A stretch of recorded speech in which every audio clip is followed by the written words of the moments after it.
seguir livre em muitos caminhos. Agora é hora de estar sozinho, não ir pra escola ou faculdade, e dos amigos sentir saudade. Nas Itopavas ou no Progresso, todos os bairros nesse momento mostrar um gesto de humanidade e proteger os de mais idade. Depois de um tempo rever vocês, em 15 dias, 30 talvez, pensar no outro, não só em ti, que logo, logo nós vamos curtir por aqui.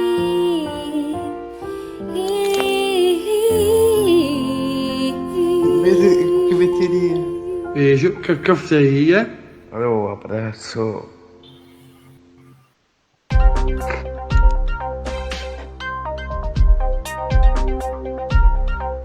O coronavírus é um grupo de vírus que causa infecções respiratórias. Um novo agente do vírus, descoberto em 2019, é responsável pela doença Covid-19. Ele pode se propagar pelo ar, em espaços compartilhados ou se fixar em uma superfície no momento da tosse ou do espirro. Uma das medidas de prevenção mais eficazes do novo coronavírus é evitar as aglomerações de pessoas. Neste momento, evite ir a festas, eventos, bares, academias, igrejas e locais lotados. O ideal é ficar em casa o máximo de tempo possível, para não correr o risco de se infectar pelo vírus ou propagá-lo para outras pessoas. Quando for preciso sair às ruas, tome as medidas de prevenção necessárias e tente manter pelo menos 1,5 metro de distância das outras pessoas. Quem for diagnosticado com coronavírus deve ficar em casa em isolamento restrito. Como é um vírus novo, ainda não temos imunidade nem remédios para ele. Proteja-se! Uma boa noite a todos e a todas, meninos e meninas que acompanham as transmissões aqui da página da Cafeteria Especial, as nossas postagens, nossas notícias. A gente tem uma imensa alegria em poder chegar mais uma vez à sua casa, não pela porta da cafeteria, mas pela janela do computador, para conversarmos, para discutirmos e para refletirmos melhor sobre uma situação que tem feito muita coisa na nossa vida, transformado muito o nosso dia e o nosso cotidiano. E a ideia é que a partir de hoje a gente tenha um encontro semanal para conversar, para refletir e para compartilhar conhecimento com pessoas que estudam, que estão aí no seu dia a dia trabalhando com isso. Então, muito boa noite, Amaury, bem-vindo à conversa. Boa noite, Jorge, boa noite, Marco. Marco, boa noite você também, seja bem-vindo. Obrigado, boa noite, Jorge, boa noite, Amaury. Que tenhamos uma boa noite. Teremos uma ótima noite com bastante compartilhamento de conhecimento, essa é a ideia. Para quem não sabe, a Cafeteria Especial é uma cafeteria onde pessoas com deficiência são contratadas e aqui fazem o atendimento acontecer. E todas as quartas-feiras a casa é aberta para palestras, para workshops, para essa rede de compartilhamento de conhecimento, né? E uma vez por mês, desde novembro de 2019, doutora Amaury, então, faz a curadoria de um encontro que a gente chama de Quarta do Saber Filosófico, com temáticas ligadas à área da saúde, ao comportamento e também às questões humanas. Como nós não podemos realizar a Quarta do Saber fisicamente na casa, então nós temos a nossa quarta-feira tecnológica, né, online, via internet, para trazer para nós, nesse momento, então, reflexões sobre a nova doença do Covid-19, essa pandemia do coronavírus. Bom, a gente tem aí vivido aqui na nossa região de Blumenau e aqui no estado de Santa Catarina, de maneira particular, a flexibilização do comércio, das lojas, dos espaços públicos, né? Alguns com restrições maiores, outros menores. E temos percebido que essa flexibilização, essa abertura gradativa do movimento tem já causado um aumento bastante considerável. São quase 150%, né, de aumento nos últimos dias, um aumento bastante grande e que, de uma certa forma, nos preocupa bastante. Para vocês, senhores, Amaury, Marco, o que vocês conseguem ler a partir dessa realidade que a gente tem visto? Isso não é mais um achismo, né? Estamos constatando, isso são fatos que aparecem agora para a gente. Que leitura a gente pode fazer, então, com relação a isso? Bom, vamos começar. Você usou uma coisa muito importante, um termo muito importante, achismo. O nosso encontro aqui, eu espero que ele seja proporcionado e leve as pessoas à ciência, às evidências. Então, não só a gente colocou, né, como um subtítulo dessa live pela vida, as evidências científicas da pandemia. Então, é isso que eu, Dr. Marco, a gente vem fazendo há um bom tempo, trocando informações, dissecando informações, digerindo informações de órgãos de alta confiabilidade. E tentar trazer essas informações de uma maneira prática e trazer para as pessoas o máximo possível de uma informação coerente e correta. Acho que de fake news basta, acho que a gente já está bastante poluído pelas fake news. Mas vamos lá, então, entrar especificamente da flexibilização. Uma pequena introdução rápida. Se alguém perguntar para o coronavírus e dizer assim, fizer uma pergunta básica para ele no seguinte sentido: qual é o teu objetivo? Ele vai dizer assim, é contágio. Vírus respiratório contagia, ele quer contagiar. Então, o coronavírus se adaptou por milhares de anos para se tornar esse vírus que a gente está enfrentando agora, de alta contagiosidade, que se espalha pela comunidade, muitas vezes de uma maneira silenciosa ou com poucos sintomas, de modo que os casos que a gente vê surgindo, que são documentados, casos mais sérios ou casos graves que vão para a UTI, é apenas a ponta do iceberg. Ou seja, são pessoas que, de certo modo, foram atingidas por uma determinada vulnerabilidade, que nem sempre é detectada de modo clínico, e que se tornam doentes e que podem ter um desfecho para óbito. Para o vírus não é bom que o paciente morra. Para um vírus de transmissão respiratória, é bom que ele continue propagando. Então, quando se estipulou, né, é apenas a ponta do iceberg. Ou seja, evitar o contato seria a maneira da gente bloquear esse vírus. Por quê? Não temos vacina até o presente momento e não temos uma medicação antiviral. Então, como é que eu quebro o contato? Como é que eu quebro o contágio? Evitando que esse vírus transmita de pessoas para pessoas. Isso começou na China. Então, o primeiro país a experimentar esse tipo de bloqueio, e talvez tenha sido o maior bloqueio já feito na história da humanidade, na cidade de Wuhan, todo mundo se lembra disso, em janeiro, mais de 12, 13 milhões de pessoas ficaram ilhadas, isoladas dentro da cidade, sem poder se locomover, sem sair quase de casa e sem sair da própria região onde moravam. Isso culminou com essa ideia da chamada quarentena, uma restrição social, um distanciamento social. Então, nós entendemos que o distanciamento social, por hora, é uma das ferramentas mais importantes para a gente bloquear um vírus que tem por objetivo o contágio. Vamos pensar rapidinho o que aconteceu agora aqui em Santa Catarina. Nós tivemos, todo mundo se lembra, uma primeira semana onde foi proposto para que as pessoas ficassem em casa, para que as pessoas evitassem as ruas, e de fato nós percebemos, isso foi notório, uma semana onde poucas pessoas estavam se arriscando a sair de casa, mas isso durou pouco tempo. Isso levou em torno de 8 dias, 9 dias. Começou a haver uma certa flexibilização, sem que nós tivéssemos uma base, ou seja, estamos partindo de onde queremos chegar até onde. Isso é totalmente diferente do que já foi feito em outros países. Outros países partiram de um número, de uma estatística, de uma curva, de um decréscimo, para depois começar uma flexibilização. Nós fizemos uma flexibilização em plena ascensão de números de casos, né? Aí, deixar o Marco fazer a opinião dele, o que nós observamos desses últimos dias? Um aumento do número de casos, mas podemos explicar de duas formas. Ou estamos testando mais, estamos sim testando mais, ou realmente temos uma casuística maior. Eu acho que as duas coisas estão concorrendo aí, né? As duas coisas se somam. Temos realmente um número maior de pessoas que estão fazendo testes, mas temos também maior contágio. Por quê?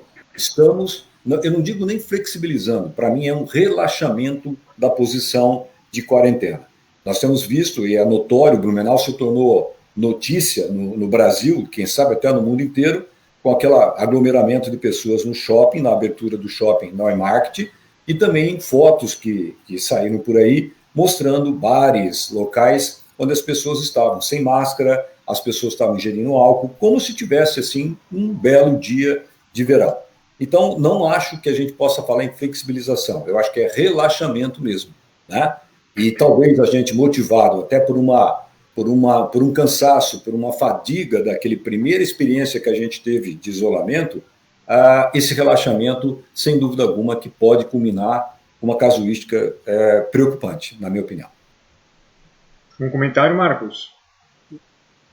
Bom, a primeira coisa que eu acho importante nós falarmos é um vírus totalmente novo para nós. Nós não conhecemos esse vírus.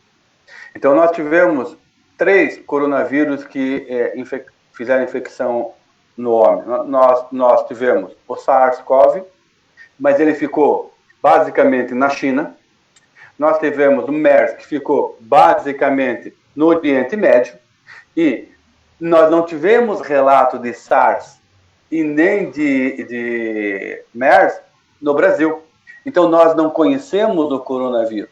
Nós não temos nenhuma relação com o coronavírus, a nossa resposta imune não conhece. Então, ele está num ambiente virgem para ele. Um ambiente que todo mundo é suscetível a esse vírus.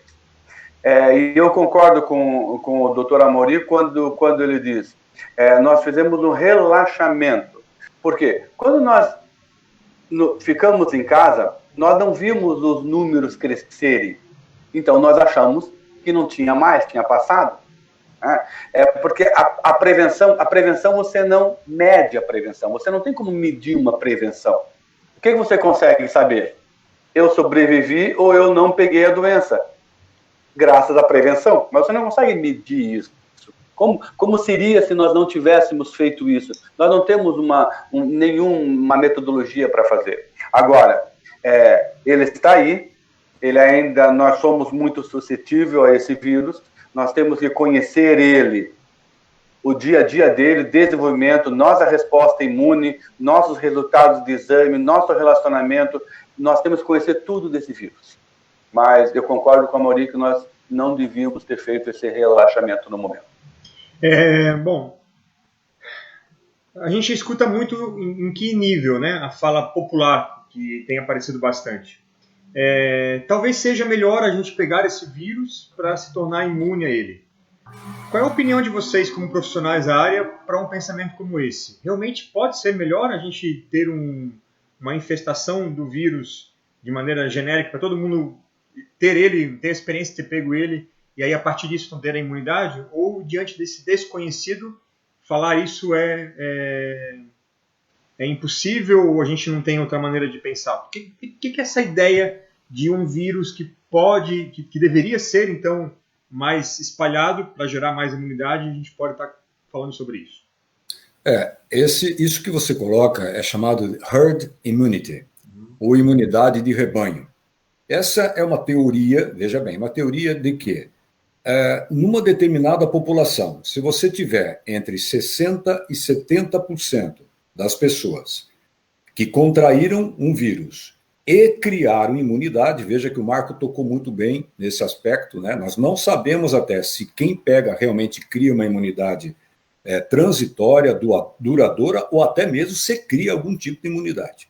Precisamos determinar isso. Nós vamos partir do princípio de que esse vírus pudesse causar imunidade, então nós teríamos de 60% a 70% de pessoas contaminadas. Com isso, o que aconteceria? O índice de transmissibilidade, aquela letrinha R com o númerozinho 0 ou a letra O do lado, né, que hoje a gente acha que um indivíduo que tem o vírus ele pode passar para 3 até 5 pessoas. Tá? Existem também os prováveis supertransmissores que passam até para mais de 5, mas a mediana tem ficado de 1 infectado para 3 e isso vai crescendo exponencialmente. Então haveria um número de pessoas que contaminaria, que criaria imunidade e depois de um tempo esse vírus não sobrevive com um índice de transmissibilidade menor do que 1. Ou seja, eu deveria chegar a 1 ou menos. Mas veja bem, Jorge, nós temos formação em filosofia. Eticamente, isto não pode ser feito. Por quê? Porque você vai ter, com isso, pessoas que vão ficar doentes. Você vai ter com esse tipo de propagação, pessoas que vão morrer. E veja bem, não vai morrer só pessoas do chamado grupo de risco. Nós temos visto óbitos em pessoas jovens, em crianças, em indivíduos que até então não teriam nenhum tipo de deficiência imunológica que justificasse que ele tivesse um desfecho favorável.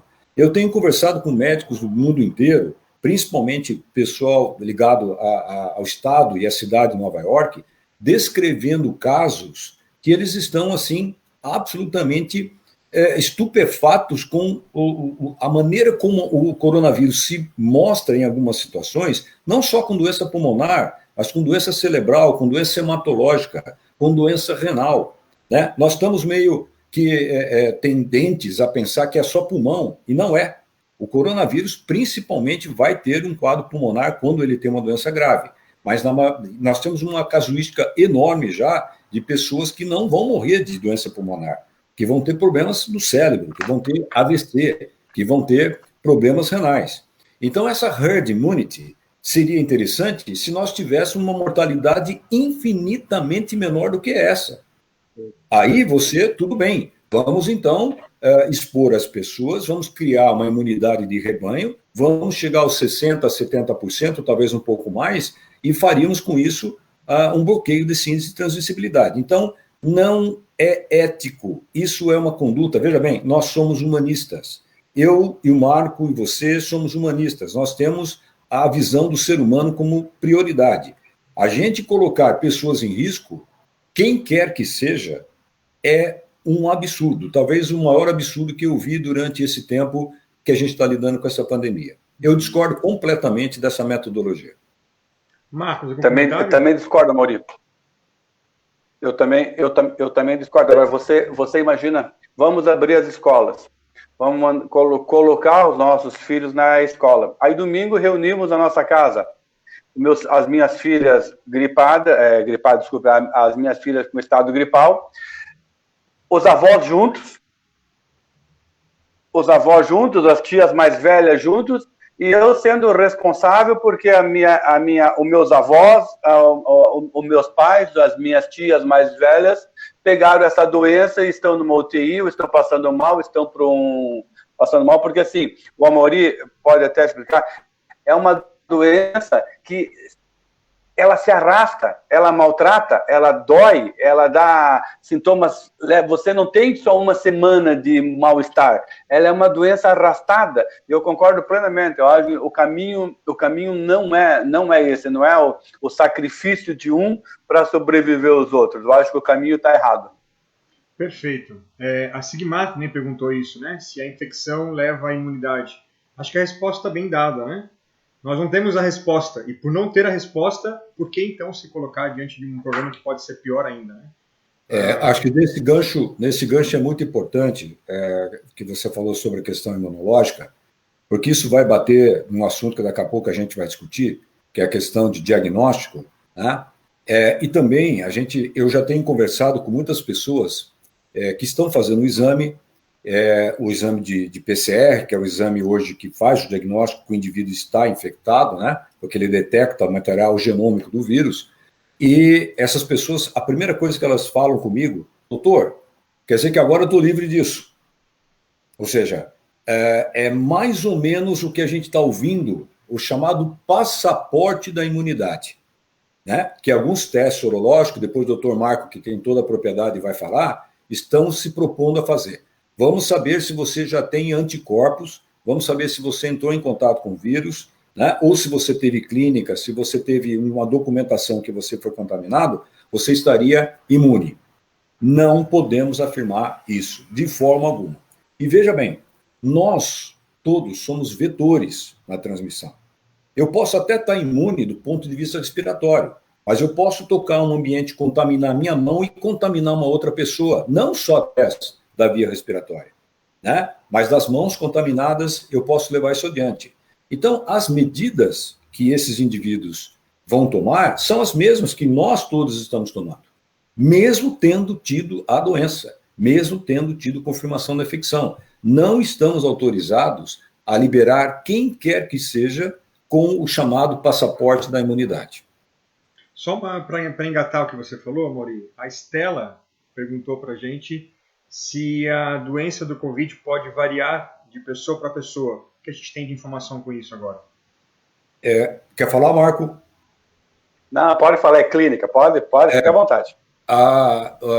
O Covid, eu acho que ele tá, pelo menos para mim, trazendo tanto fascínio, veja bem, fascínio do conhecimento, o fascínio da maneira como ele se mostra clinicamente, a pleiade de sintomas que ele traz, semelhante ao que eu vivi no início da pandemia do HIV. Eu trabalhei com os primeiros casos de HIV no Brasil e tive a dúvida, o conhecimento, as incertezas que eu estou tendo agora com o coronavírus. Então, a pergunta da Estela é bem pertinente, porque sim, há uma ampla variação de sintomas. Desde, veja bem, pessoas sem sintomas, que a gente chama então os assintomáticos, que nós entendemos que seja a maioria da população que é atingida não terá sintoma.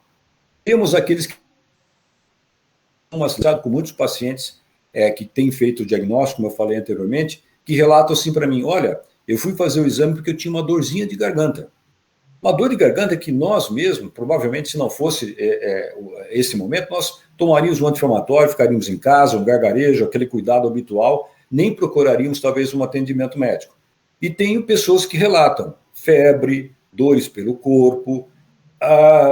O CDC acaba de colocar, de alertar a própria população e aos médicos para a atenção dos seguintes sintomas: dores pelo corpo, calafrios, perda do olfato, perda do paladar, que isso a gente, inclusive, não consegue explicar fisiologicamente por que acontece, né? Por que o indivíduo deixa de sentir cheiro, ele deixa de ter gosto pelo alimento, pela comida, né? Esses sintomas se somam à tosse, se somam à dor de garganta e se somam à febre. E a chamada falta de ar, que é aquele paciente que começa a sentir fadiga, começa a sentir uma dificuldade de respirar. Esse indivíduo é que vai precisar de uma monitorização muito, muito delicada, provavelmente até em ambiente hospitalar. Então, a sintomatologia varia muito, e nós não sabemos por que alguns indivíduos vão desenvolver uma verdadeira tempestade imunológica, que é aquele quadro grave que leva o indivíduo para a UTI a ser entubado, a ter uma insuficiência respiratória, a passar mais de 20, 30 dias na UTI. Isso a gente vê que acontece mais frequentemente em idosos com comorbidades, mas não é absolutamente exclusivo dessa faixa etária. Atenção, porque qualquer pessoa pode ficar doente e gravemente doente. Uhum. Bom, a gente percebe então que... Pode falar, Marcos, por favor. Eu só queria lembrar que esse vírus é um vírus altamente adaptativo. Quando esse vírus chegou no Brasil, em São Paulo, todos nós pensamos, é época de frio no sul, vai preocupar o sul vai preocupar. Tá no calor lá em cima, talvez ele não vá se dar bem, mas ele é tão adaptativo que nós esquecemos de olhar para a história e dar uma olhadinha que nós tivemos na Arábia Saudita, um calor quente, deserto, e ele se saiu muito bem na Arábia Saudita.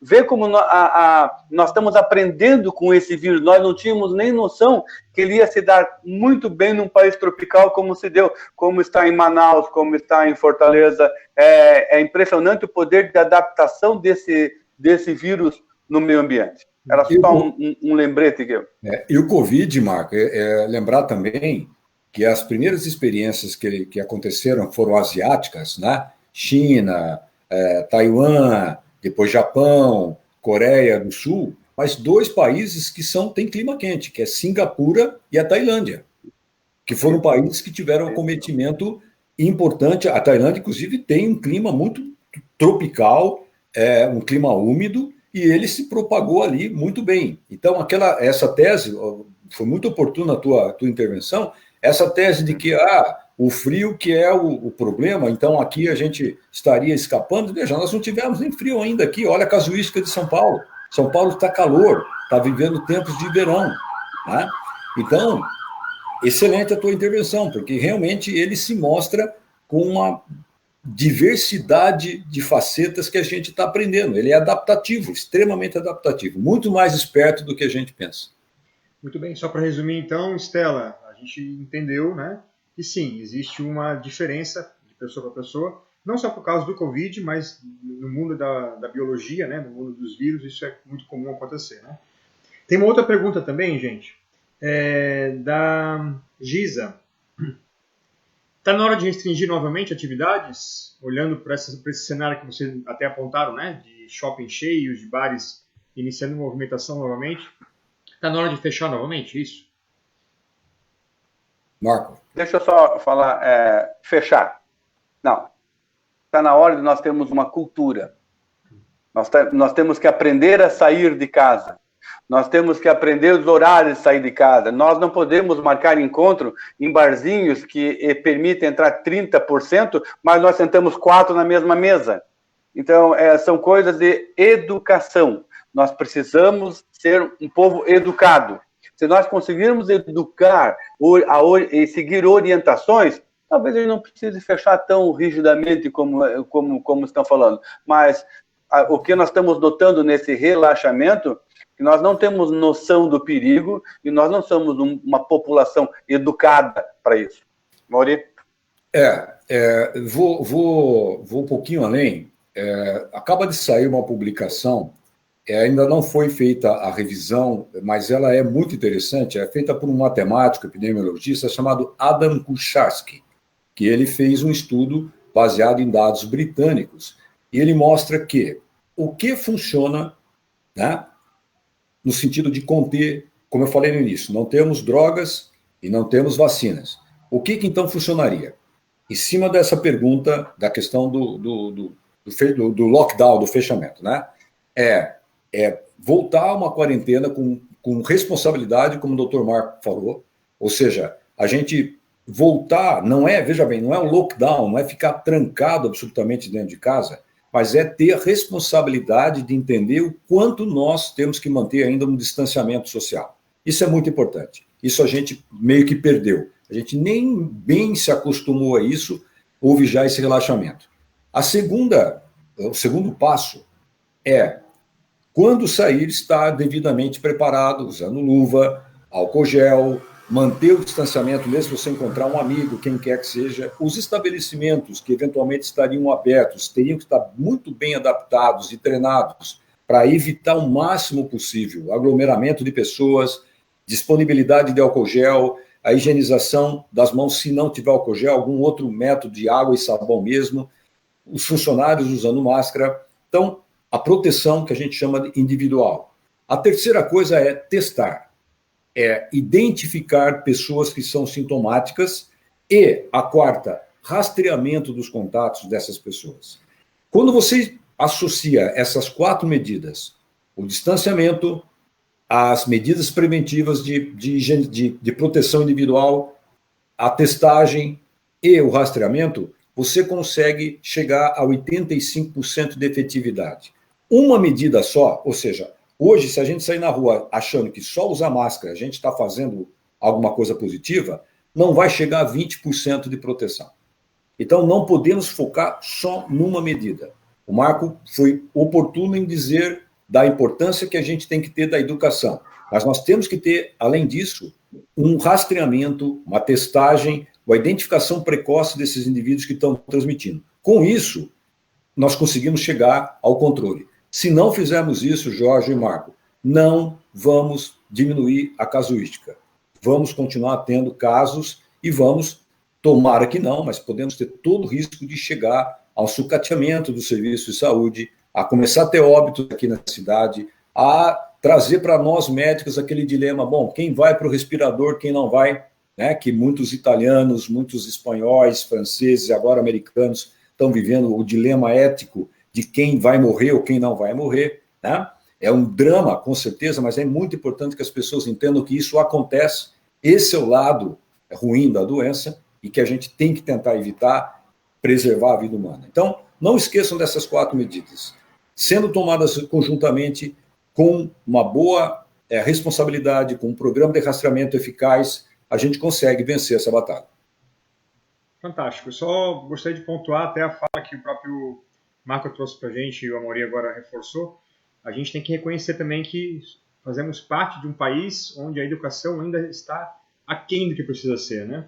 Muita gente nem sabe direito o conceito de biologia, não aprendeu isso na escola, não tem noção de elementos de fisiologia, de biologia. Então, falar de vírus, para muita gente, é algo quase impalpável, né? E aí é uma guerra, vamos dizer assim, com um elemento que não aparece, né? E a gente não sabe lidar por isso. Então, para nós que talvez temos um pouco mais de acesso à educação, precisamos ajudar as pessoas que não tiveram a tentar de alguma forma compreenderem isso, né? A entenderem que a gente está diante de uma situação que exige conhecimento também, né? E sem o conhecimento a gente não vai conseguir lidar com isso. Teve uma outra pergunta da Dri. Jorge. Oi, pois não, Marco, desculpa. Só um comentário. E contra isso tudo que você falou, contra isso tudo, nós temos as fake news na nossa internet. E que isso aí é impressionante como as pessoas vão para a internet para falar coisas que só para atrapalhar, como o álcool gel não adianta, se você tomar Cândida, leite com não sei o que, você cura o vírus. É impressionante, e o problema é que tem pessoas que acreditam. E isso aí faz com que toda a estrutura montada, ela comece a ruir. Era só para lembrar isso. Não, claro, e reforço novamente, Marco, você só traz novamente a força da fala. A falta de conhecimento está levando a gente para o buraco, né? Estamos perdendo espaço por não termos conhecimento, não temos o básico, né, de acesso a isso.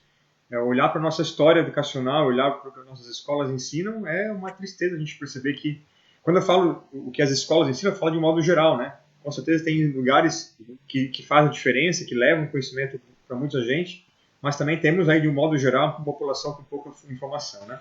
A Adri perguntou aqui na nossa live com relação a bebês que estão em fase de imunização. Corre bastante risco com o Covid? Que estão em fase do quê? Não entendi a pergunta. As crianças, os bebês que ainda estão em processo de imunização, né? Eles também correm esse mesmo risco? Correm mais risco ainda por serem bebês? Você diz mulheres grávidas, se existiria algum problema com as crianças? O bebê em si. A pergunta está no bebê, na criança.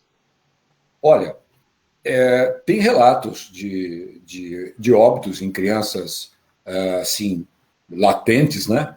Mas é uma coisa bem pontual.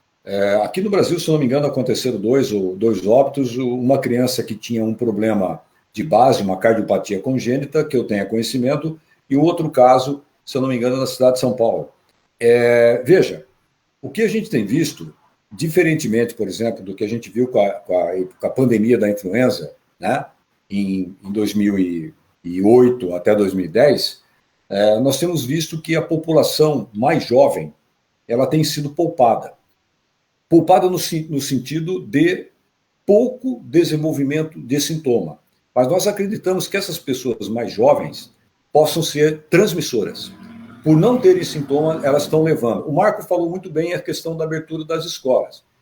Eu confesso que na pandemia da gripe, eu fui um consultor na época aqui da prefeitura, eu fui contrário ao fechamento das escolas, porque nós não tínhamos evidências para a influenza de que o fechamento de escola mudaria alguma coisa no curso da epidemia. E depois disso foi provado com estudos científicos que para a influenza, que tem um índice de transmissibilidade muito menor que o Covid, o fechamento de escola não bloquearia a evolução do vírus da gripe, do vírus H1N1 no caso. Agora, a criança pode ser perfeitamente uma veiculadora. Ela não ter sintoma, estar contaminada, estar eliminando o vírus. Eu conversei semana passada com uma pessoa que tinha a filha, uma mulher separada, que a filha ficava um tempo com o marido, um tempo com ela tomando toda a precaução, e ela me disse assim, doutor, eu não sei como é que eu peguei o Covid, eu não saí, não me expus, a única coisa é que minha filha fica na casa do meu ex-marido. Eu disse, pois será que ele está tomando as precauções adequadas ali? Será que ela não pode, essa menina, ter sido infectada lá? Inclusive, ela falou, eu quero fazer o teste. Falei, não, o teste Quando sair um teste de anticorpo, que daqui a pouco eu quero que o Dr. Marco fale sobre isso, confiável, você pode fazer o exame para saber se eventualmente a sua filha foi contaminada. Hoje não mudaria nada a questão. Ela é assintomática, ok, nenhum problema. Mas veja, é uma possibilidade. Uma criança que hoje, por exemplo, e a gente sabe, tem muitos casais, né? Muitas crianças, filhas de pais separados, que a criança fica um tempo com a mãe, um tempo com o pai, e isso pode ser, a criança pode ser sim uma veiculadora, mas sintomatologicamente não temos relato. O Dr. Marco até deu uma opinião para a gente convidar um infectologista pediátrico para um próximo live, para que ele traga as experiências, né, de pediatra, da pediatria com a abordagem de crianças. Mas, por hora, o que a gente sabe é que as crianças, via de regra, não desenvolvem sintomas. Ótimo.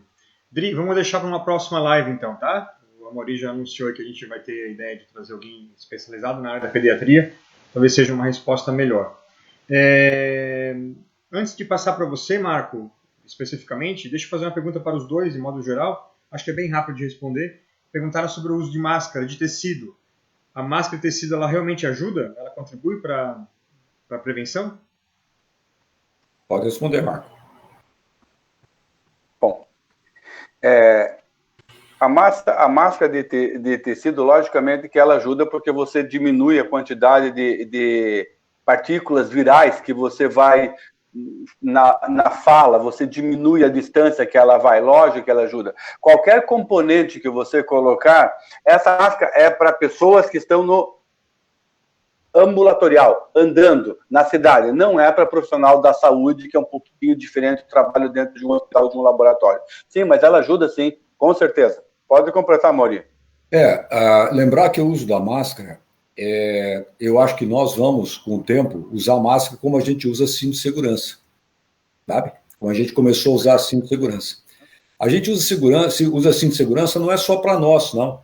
É também pensando que o outro está usando, e com isso você diminui. E isso está provado estatisticamente. O número de mortes no trânsito diminuiu sensivelmente a partir do momento que a gente passou a usar o cinto de segurança. É uma proteção para mim, mas é uma proteção para o outro. Porque se eu me acidentar, eu não vou ter problema com o outro também. Então, é uma questão de responsabilidade social. Quando você usa máscara, você está bloqueando não só que você diminua a sua chance de ser contaminado, mas você também diminui a chance de contaminar o outro. Veja, não podemos dizer que a eficácia de proteção, de filtragem das máscaras de tecido são boas. Elas são regulares. Então, se sugere, inclusive, né, e já tem vídeos na internet, hoje, ensinando a como fazer máscara, se sugere que se use 2 tipos de tecidos diferentes, tá? Na mesma composição, e entre eles, qualquer tipo de barreira que não seja de tecido. Né? Você fazer, então, 2 tecidos diferentes, com isso você aumentaria a proteção de filtragem. Você passaria a filtrar partículas menores, porque o importante a máscara hoje, que hoje é o objeto de consumo das pessoas, é a N95. Uma máscara que é usada dentro do hospital, tem uma durabilidade maior e que filtra 95% das partículas. Essas partículas menores, de 5 milimicras, que são as mais que podem estar trazendo vírus para a gente, a N95 consegue filtrar. Mas hoje, como eu falei, um objeto raríssimo. Tá? Está sendo destinado apenas e tão somente para hospitais, quando os hospitais conseguem comprar. Só para ter uma ideia, a N95, antes de começar a pandemia, ela custava 55 centavos de dólares cada peça. Hoje está valendo 100 vezes mais do que isso. Tá? E com uma produção a todo vapor, que não consegue atender a demanda, veja, dos profissionais de saúde. Tá? Então, o Marco colocou que a máscara de tecido para a comunidade, para esse dia a dia, é super válida. Mas procure, quando for usar uma máscara de tecido, utilizar uma que tenha, como eu falei, pelo menos 2 tecidos diferentes e lave essa máscara todos os dias com água e sabão. Deixe um pouco de molho para que você possa reutilizar. A vantagem dela é que ela pode ser reutilizada, diferente das máscaras que a gente usa, né? Eu principalmente uso máscaras descartáveis cirúrgicas, que a gente tem que descartar cada 3 horas mais ou menos, porque com umidade, falando com o paciente, ou mesmo respirando, você cria uma umidade que aumenta, que diminui a filtragem de partículas. Muito bem, eu vou ir para a última pergunta da noite de hoje, né? Para a gente não estender muito, a gente tem material para conversar durante muitas semanas, com certeza. Para você, Marco, de maneira particular, está saindo aí notícias, essa semana até se intensificou isso, sobre os testes de laboratório para a detecção do Covid-19 nas pessoas, né? Para você que trabalha nessa área, qual é a tua posição com relação ao uso desses testes? Como é que vai funcionar e se realmente faz sentido? Ou qual a tua maneira de ver para esse tipo de comportamento que está sendo colocado? Bom, ontem a Anvisa tomou uma atitude que, pessoalmente, eu, Marco Antônio, eu sou totalmente contra, não concordo com o que a diretriz que a Anvisa tomou ontem ao meio-dia e meio, a liberação dos testes rápidos, ou o teste da gotinha, e isso me deixa um pouco chateado, chamar um teste rápido, teste da gotinha, o nome é imunocromatografia de fluxo lateral, esse é o nome do exame, não existe teste rápido, teste da gotinha. O teste ele é rápido porque é o tempo dele de fazer aquela reação comparado a um teste de laboratório. E ele liberou esses exames para a farmácia. Sou totalmente contra, não vejo motivo para isso. Isso não é, como o doutor Amaury falou, tem que testar. E eu concordo plenamente, tem que testar. Mas tem que testar com qualidade, tem que testar com testes bons, tem que saber que tipo de teste você está usando, quando você vai usar esses testes, que período de tempo você vai usar, 7 dias, 10 dias após a infecção, é agudo, é crônico, o que você está procurando nesse teste? Simplesmente testar, vamos testar todo mundo, colocar, sim, mas o teste vai ser de graça na farmácia para todo mundo ter condição de fazer? Não, ele vai ter um preço. Ele vai ter um preço para você testar alguma coisa que você ainda não vai ter definições lógicas desse resultado. Tá?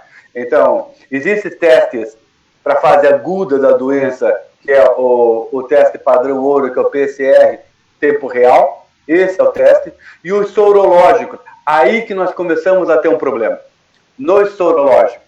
Por quê? Nós não conhecemos essa doença direito, e o que nós fizemos? Pegamos a experiência com outros vírus, e colocamos na Covid. Por quê? Então, nós estamos dizendo que ele vai formar IgG, que é IgM, que é uma imunoglobulina de fase aguda, que é a primeira defesa, em 5 a 10 dias. Estamos dizendo que a IgM, depois do 15º dia.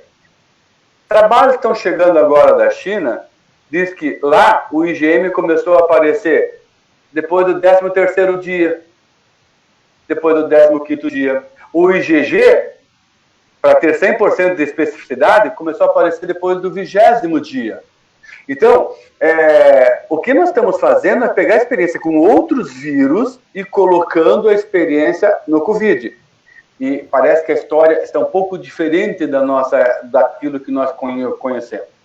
Os testes de laboratório, e isso não é nenhum corporativismo, nada, eles têm que ser, os testes de análise clínica têm que ser feitos em laboratório, onde você tem profissionais competentes com expertise, soro-controle positivo, soro-controle negativo, vários métodos para você reconfirmar isso. Você vai mandar para o laboratório de apoio, você vai pedir uma recoleta, você vai avaliar, você vai telefonar para o médico. É fundamental você saber por que ele está pedindo aquele exame naquele momento, naquela hora, se não seria melhor pedir esse e conversar com ele para saber qual é o motivo desse. Então, exame de laboratório é para quem tem expertise no assunto, não é para colocar em qualquer lugar para fazer. Essa é a minha opinião. Amaury? Eu concordo plenamente. A gente está discutindo isso há um bom tempo. A minha maior preocupação é realmente como vai ser interpretado esse resultado. Esse teste vai ser feito mediante pedido médico, ou eu posso chegar na farmácia e dizer, eu quero fazer o meu teste do Covid. A partir do momento que eu faço, autônomo, completamente com a minha autonomia, o resultado, como eu interpreto? Qual é a credibilidade que eu vou ter no resultado do exame? O Marco hoje me mandou uma foto, você pode até comentar, né, Marco? 2 testes do mesmo paciente, tá? Dando resultados completamente diferentes. Tá? Eu acho que o Marco pode comentar isso logo em seguida. Então, veja, acaba de sair também um trabalho, eu até mandei para o Dr. Marco, onde o FDA teve que tomar uma decisão às pressas de liberar exames, de aprovar exames sem ter validação científica de nenhum deles nos Estados Unidos. Foram mais de 70 exames, a maioria deles vindos da China. Tá? Esses testes que o Marco falou, a maioria deles com essa característica de feitura. E agora, recentemente, eles fizeram uma revisão de 14 testes que seriam os melhores e apenas 4 preencheram alguns critérios de confiabilidade. Agora está sendo desenvolvido um teste que eu e o Dr. Marco até conversamos essa semana, chamado de ELISA. É um teste chamado ensaio imunoabsorvente ligado à enzima, que é um teste que faz em 2 etapas e que faz uma medida quantitativa dos anticorpos, que talvez seja esse o caminho. Parece que para nós seria o exame, pelo menos, de maior confiabilidade. Mas isso nós vamos saber como o vírus vai se comportar em relação à produção desses anticorpos. Né?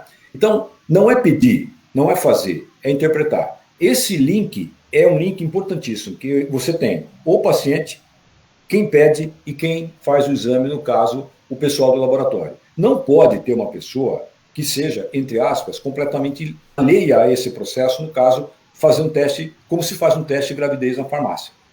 Todas as mulheres que fazem teste de gravidez na farmácia dá positivo, depois fazem o teste confirmatório no laboratório. Não fique só com aquele teste de farmácia, não é, Marco? Elas vão depois fazer o confirmatório, né? Para ter certeza realmente que estão grávidas. Então, para o Covid, como é que nós vamos interpretar isso? Quem vai interpretar? Quem vai dizer para a pessoa, olha, o teu exame está negativo, ok, você está ótimo, pode ir embora. Ou deu positivo, você teve. Com que propriedade? O Marco me falou uma coisa muito importante outro dia, e eu aprendo muito com ele. Nós estamos numa população altamente imunizada. Nós temos uma população aqui no Brasil que teve exposição à dengue. Então, tem muitos anticorpos e provavelmente os anticorpos da dengue podem cruzar, é uma hipótese, os anticorpos do coronavírus. Nós temos pessoas que estão saindo de uma imunização de gripe. Nunca se vacinou tanto para gripe como se vacinou esse ano. As pessoas estão com medo do Covid e estão fazendo vacina de gripe. A adesão à vacina de gripe sempre foi menor que 60%.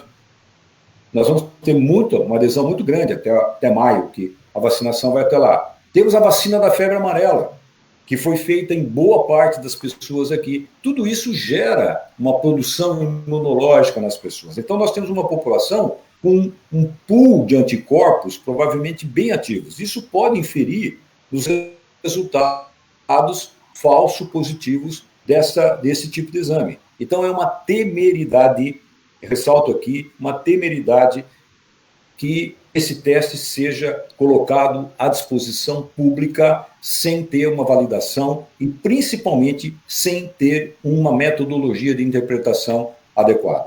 Marco, comenta só aquela foto que você me mandou dos 2 testes. Então, um pouquinho antes, tem um trabalho feito pela Universidade da Califórnia, onde eles compararam os testes feitos por quimiluminescência, que é tipo um ELISA que solta a luz, é mais ou menos isso, de quimiluminescência, e esses testes rápidos. Eles compararam os 2. Sabe qual foi e a leitura do teste rápido era feita por 2 pessoas em salas diferentes, o mesmo teste, salas diferentes. Sabe qual foi a maior dificuldade nesse trabalho apresentado? A interpretação do teste rápido. As pessoas, os 2 treinados, tinham interpretações diferentes pela tonalidade da cor. Um dava indeterminado, o outro considerava aquilo. Quer dizer, nós estamos mexendo na especificidade e na sensibilidade do teste. Então, isso aí tem que ser padronizado também no laboratório. Isso que o Mauri falou é de uma colega nossa do LACEN de Florianópolis. Ela pegou 2 testes, Pegou o mesmo paciente, tirou sangue do dedo e tirou sangue da veia. E correu o teste. Um ele trabalhou com soro, trabalhou com o teste do dedinho, da gotinha. Muito bem. O teste da gotinha dava negativo e o teste do soro dava positivo. Do mesmo paciente, na mesma hora, no mesmo kit. Eu recebi uma outra fotografia, que eu não mandei para o Amaury, eu recebi hoje à noite, do mesmo paciente, positivo num do fabricante, negativo em outro fabricante. Quer dizer, nós precisamos validar isso no laboratório.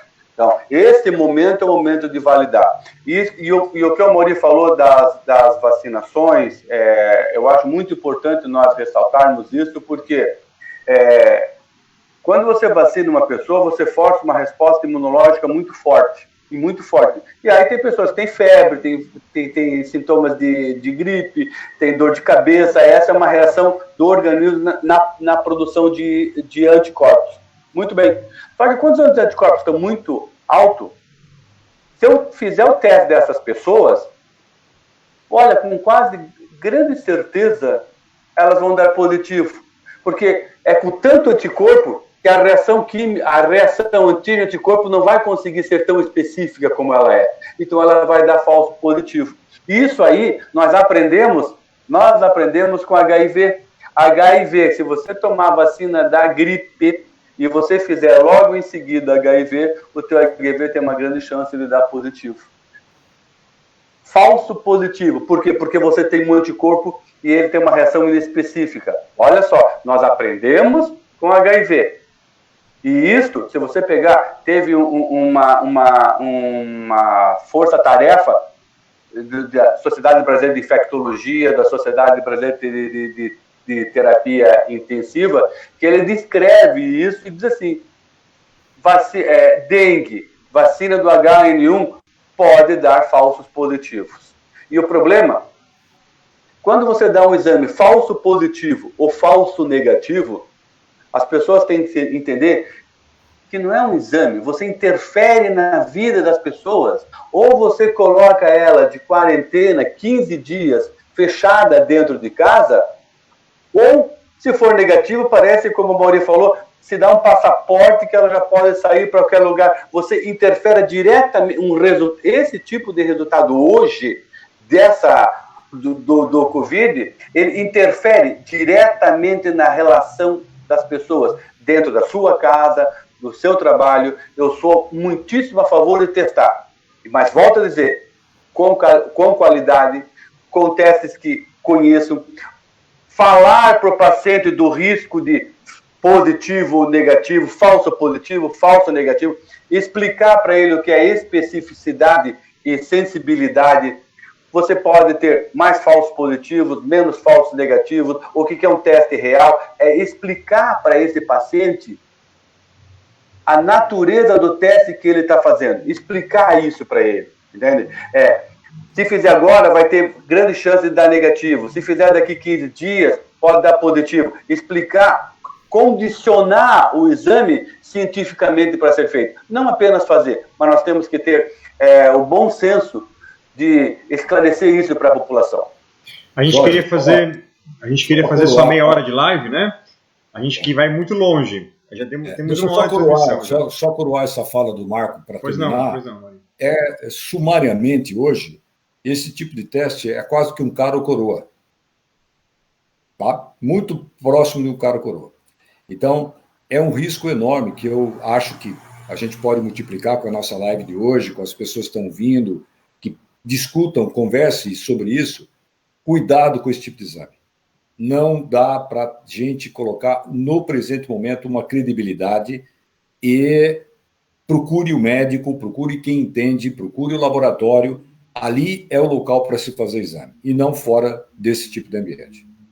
Muito bem, gente. Me perdoem cortar vocês, né? Senão a gente vai longe aqui. Só deixa eu passar aqui alguns abraços que vieram. Maicon Machado mandou um abraço para vocês. A Estela Cabral, que está acompanhando a gente. O Wanderson César Maguina também. A Giza Pacheco. Quem mais aqui? O Sigmar, né? Stack, que a gente já fez a pergunta da pessoa. A Ivone Padilha. Vanessa Castro Machado também manda um abraço. Que mais? Não quero deixar passar ninguém, para todo mundo se sentir acolhido com a gente aqui. Adri, né, que fez também perguntas e mandou um abraço para a gente. Paty Montebeller, Elke Schultz, Lídia Yering. Mais aqui. Regina Almeida, com o Zé Eduardo. Mais quem aqui? Maria Aparecida Werner também, agradecer o carinho com a live. O Caio Salvino mandou um abraço a você, Marco. Acho que vocês são conhecidos. A Sandra. O Caio, só um pouquinho, só deixa aqui. O Caio Salvino, que me mandou as fotos dos testes positivos e negativos. Olha só. Ele mandou 2 fotos hoje. Então, é um microbiologista, um amigo microbiologista, um cara que eu tenho um profundo respeito profissionalmente por ele, mas ele sabe disso. Legal, bacana. Caio, então tá aí, ó. Você foi entregue, viu? Não foi nude, foi foto séria para estudar. Muito bom. Fernando Lopes, né, agradeceu a aula, parabéns aos 2 profissionais, muito bom. A Tânia Maria da Silva. E aí, acho que é isso aí. Celina Mariano mandou um abraço para o Mauri. Obrigado. Muito bem, gente. Desculpa se eu não lembrei de todos aqui, tem bastante mensagenzinha. Nós temos então combinado, né, a Mauri e Marco, um encontro semanal para a gente trazer sempre uma temática mais atual possível. A gente pensou em fazer meia hora, eu acho que vai dar em torno de 1 hora cada live, viu? Não vai dar tempo de fazer meia hora, não. Semana que vem já anuncio, então, um novo convidado para estar com a gente. Hoje, a Gisele Scopio não pôde estar junto, né? A nossa jornalista que vai fazer ali a mediação das pessoas que vão falar com a gente. Ela deve estar conosco na próxima ou na outra ainda, mas faz parte da equipe, se colocou à disposição para acompanhar a gente, as lives também, deixar uma cara um pouco mais profissional, né? Até porque eu não sou jornalista, né? Como o Maurinho me apresentou, minha formação é na filosofia. Sou responsável pelo trabalho da Cafeteria Especial também, né? Sou um dos fundadores. E não sou, então, muito bom em fazer perguntas. Sou bom em compartilhar, né? Perguntas e respostas ao mesmo tempo. Então, espero que a gente tenha aproveitado bastante, que cada um de vocês que acompanhou em casa tenha saído com uma pulga atrás da orelha para continuar se questionando, para continuar perguntando o que realmente está acontecendo e o que a gente deve fazer de fato. Não vamos cair na teia da falsa informação, como o Marco lembrou no começo, né? As falsas notícias. Vamos atrás daquelas que realmente fazem sentido e vão colaborar com a gente. Marco, Amaury, obrigado por aceitarem esse desafio, né? Uma proposta que veio do próprio Amaury, da gente fazer esses programas. Uma última palavra para a gente poder encerrar. Eu já me despeço por aqui. Agradeço a todos que acompanham, né? A Cafeteria Especial, esse projeto de inclusão social. E a gente se encontra, então, na próxima semana. Hoje é dia 29 de abril, para a gente poder situar então o vídeo de hoje, né? As notícias que a gente passou hoje são relacionadas a este dia. Na semana que vem a gente volta para atualizar, quem sabe mostrar um novo pensamento, uma nova maneira de ver, entre os novos conhecimentos. Vamos lá, senhores. Bom, eu agradeço desde sempre aí, você sempre com as portas abertas aí para a gente difundir o conhecimento. A parceria já que a gente estende aí para nossa quarta do saber filosófico, que infelizmente está em quarentena no momento, mas a gente vai voltar logo em breve, né? O Marco é um dos participantes também, parceiro desse nosso projeto, e nossa ideia é essa, nossa ideia é trazer ciência, é trazer reflexão, é ser crítico, e eu gostaria também de, em outras oportunidades, estar aqui feliz pelo rumo que as coisas estão tomando, né? A gente gostaria de ver resultados e que isso impacta, sem dúvida alguma, em todas as nossas vidas. Não tem ninguém hoje que não tenha uma cicatriz, né? E que não saia dessa situação com uma cicatriz. Mas eu gosto muito, assim, desse desafio. Eu sigo muito o Alain Bouton, que é um filósofo aí da modernidade, que ele diz que a tarefa da filosofia, a tarefa nossa, né, é a gente bater com suavidade no muro das adversidades. Eu acho que a gente pode... A gente está realmente querendo mostrar que é possível, sim, apesar das adversidades, a gente mostrar que a ciência ela tem resposta, ela pode, sem dúvida alguma, nos conduzir, mas com o rigor, realmente, das evidências. Esse deve ser o nosso foco nessa nossa nova jornada aí por esses próximos meses, eu diria até. Abraço para vocês, abraço para o Marco aí também, meu grande amigo aí de longa data. Bom, eu estou muito contente em estar aqui, conversar sobre exames de laboratório sobre Covid, e isso saía, seria umas 3 horas só, umas 3 horas só de conversa que nós teríamos para a gente poder falar sobre isso. Tem um monte de coisa para falar, nós temos ainda um monte de assuntos para levantar, mas eu sempre gosto de dizer assim, isso vai passar. Isso vai passar. Mas teve gente que a Covid levou. E nós não conseguimos combater ela ainda. E isso nós temos que pensar. Nós temos que ter a noção que a nossa função é tentar combater um vírus que nós não conhecemos.